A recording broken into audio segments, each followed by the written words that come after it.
Hello and welcome again back to the Divine Stewardship podcast, episode number 5.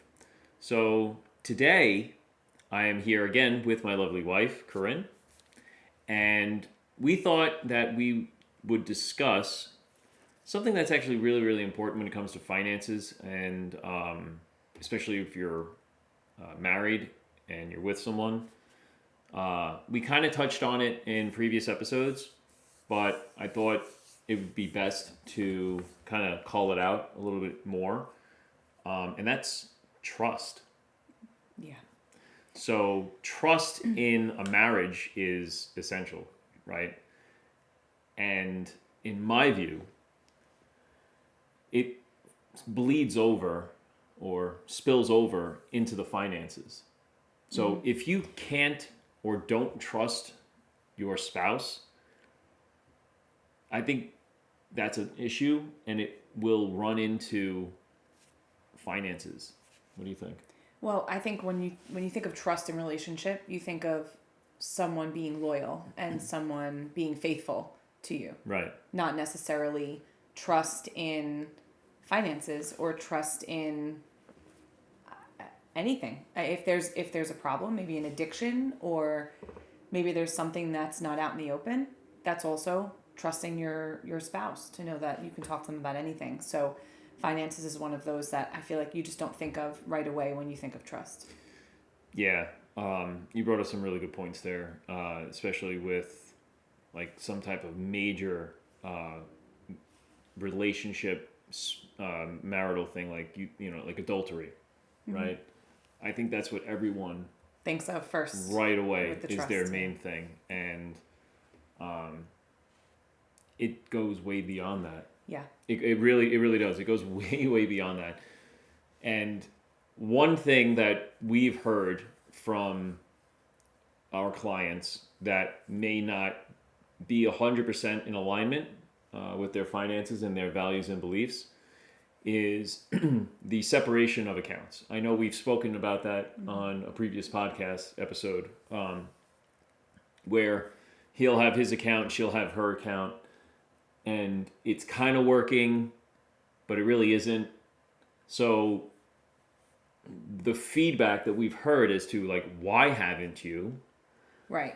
So I've asked that question, like, why I don't like. Is it just because, like, I remember when we got married, we kept it separate, not on purpose. It was more like laziness. We didn't want to go through the motions of actually combining it because of the direct deposit stuff. Right. And bills were already being auto paid out of certain accounts. So when I joined onto your cell phone bill, or you joined onto my cable, whatever the case may be, it was easier just to keep it.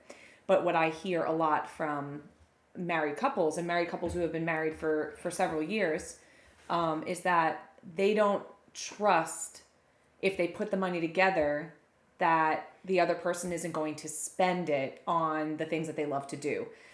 Whether it's shopping for new clothes or new bags or this and that, or things like that, or a hobby. It could be anything like a sport, or it could be anything like an activity, something that you get together with a group. Maybe it could be playing poker with your friends, or maybe it could be some of those like little card games that you can collect and things like that, or it could be bowling or golfing or any of those can things. be anything. And or Amazon.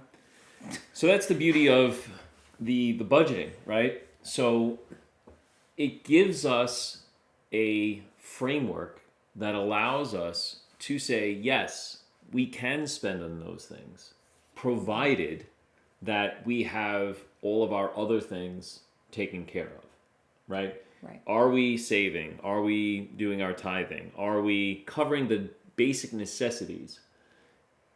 Do we have positive cash flow? Like, if you're not in a position where you're having positive cash flow, you really have to start looking at certain things. And the only way you can do that is really sitting down and doing that budget. That might also be another fear with combining, because when you have someone, let's say, who's been working off their own income, and then all of a sudden they get married, they know they can cover with their money their hobbies. So nothing has to change.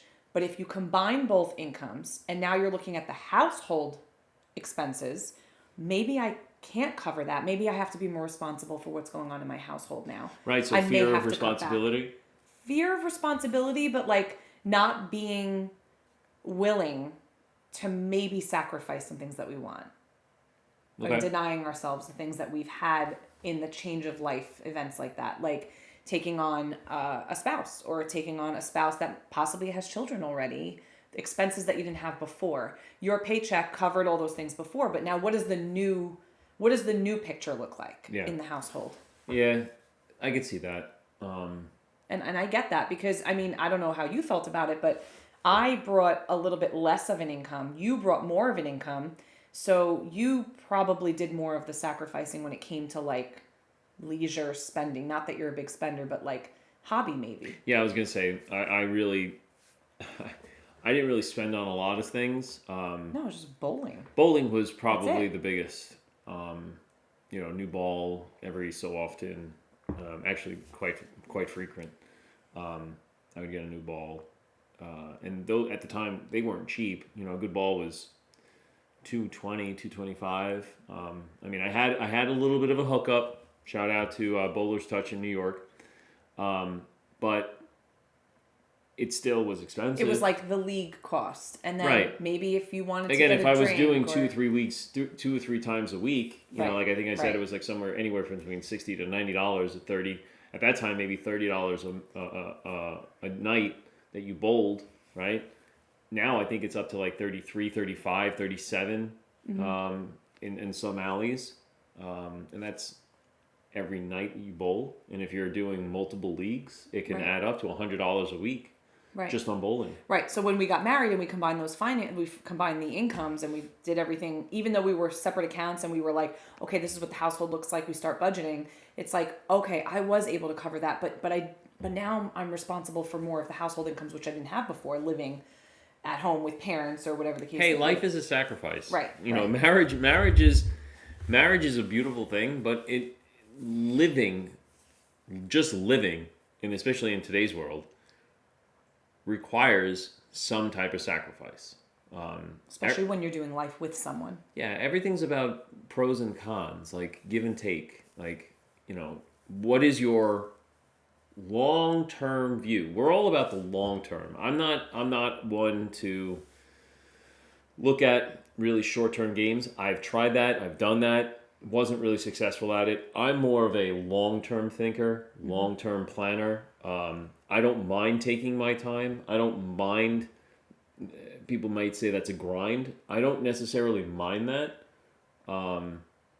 because it's more controllable in my view. I can somewhat anticipate or foresee some stumbling blocks or challenges, and it allows me time to correct or get ahead of, if possible.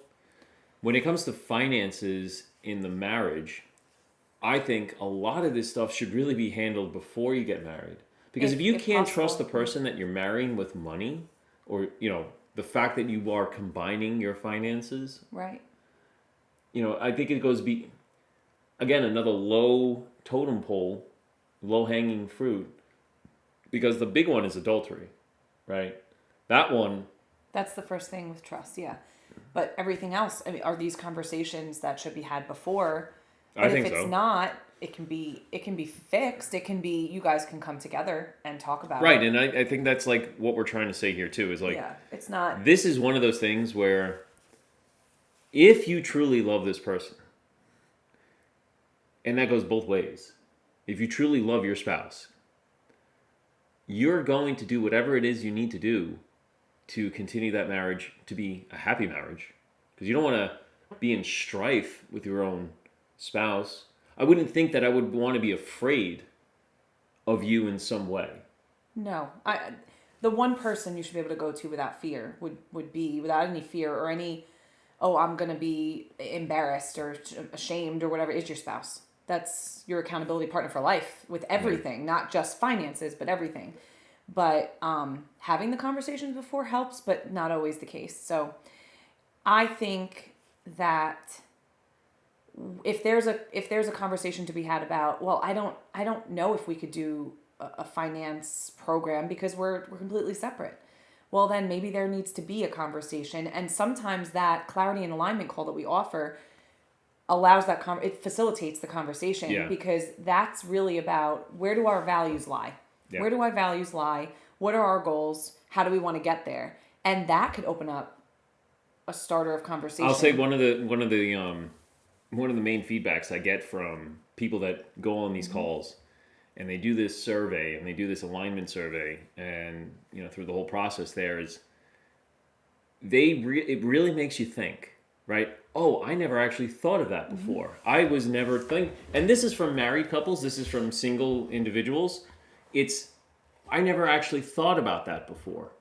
Well, good in a way, right? Because the whole point of this alignment call and this clarity call is to get you thinking that way. It's to get you to think of things you didn't think about. Because all those little things that you didn't think about could be the ones that's derailing you, or could be the things that are preventing you from moving forward. But you wouldn't know that unless you go through the call. Right. Right? Right. So there are benefits outside of perhaps just joining the program or joining us or teaming up with us as clients to maybe just at that very first step realizing that maybe there's something we need to fix within our marriage. Yeah, I would never want to dive into a situation where you're not on the same page financially. That would be the last thing. Yeah, that would not help anybody. I would, and it's come up even on the individual. Let's say the wife just came and was talking to me. If the husband's not on board, I feel very sketchy, and I'm like 9 times out of 10 not going to move forward because I don't want. It's not for me to get in between you and your spouse. I'm not in any position to do that. I don't want to do it, and I don't want to be the cause of strife. Right. So if an individual, one spouse comes to us, we're going to recommend that we meet with the other spouse. With both at the same time. Yes. So we can be in on the same conversation. And that's 100%. important because it will align where exactly you It's are. It's your plan. Yeah. It's not your ours. plan. Your together plan. Right. And if you're not on the same page, how are you going to be successful? So ultimately... Abraham Lincoln, a house divided against itself cannot stand. Right. But ultimately it comes down to trust. That's really the first thing, is trusting your spouse or trusting your partner, whoever you're with at that point. Or as a single person. You just got to trust your accountability partner or your spouse to guide you in the right directions, and not to be afraid to have those conversations of, hey, listen, I'm struggling with this. Or there are real addictions that are hidden. It could be alcohol, it could be drugs, it could be porn, it could be gambling on the side, on computers, on whatever. There's so many out there and available that it's just not far-fetched. And the point is that everything can be fixed. Yeah. Everything Together. Can be fixed. Can be fixed together. Yeah. That's the point. If you want to figure out, like, what of those things that you may not have been aware of or didn't know how to think, book a call with us. Right. The link will be in the description on this video, on this podcast. So it's we could do a quick 30-minute call. It's 30 to 40 minutes. You take the survey questions, and then we go through it.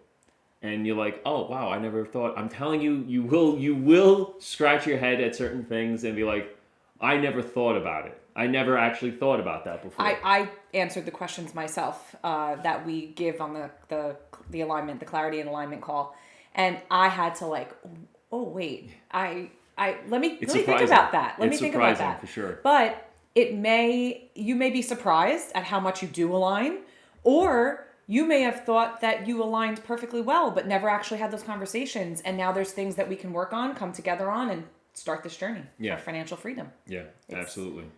Either way. So I think we'll end it there. Yep. I think we got everything that we wanted to say on that topic. Again, trust, huge thing, not only in finances but in marriage. And as a Christian couple, we put that faith forward and say that you are one. So therefore, you need to treat each other as one, and that goes along with trusting your spouse with everything, because they married you and you married them, and it's death do you part. And you're stuck in loving it, as Pastor says. As the pastor says, you're stuck in loving it. So with that, God bless, and we'll see you on the next one. Have a great day.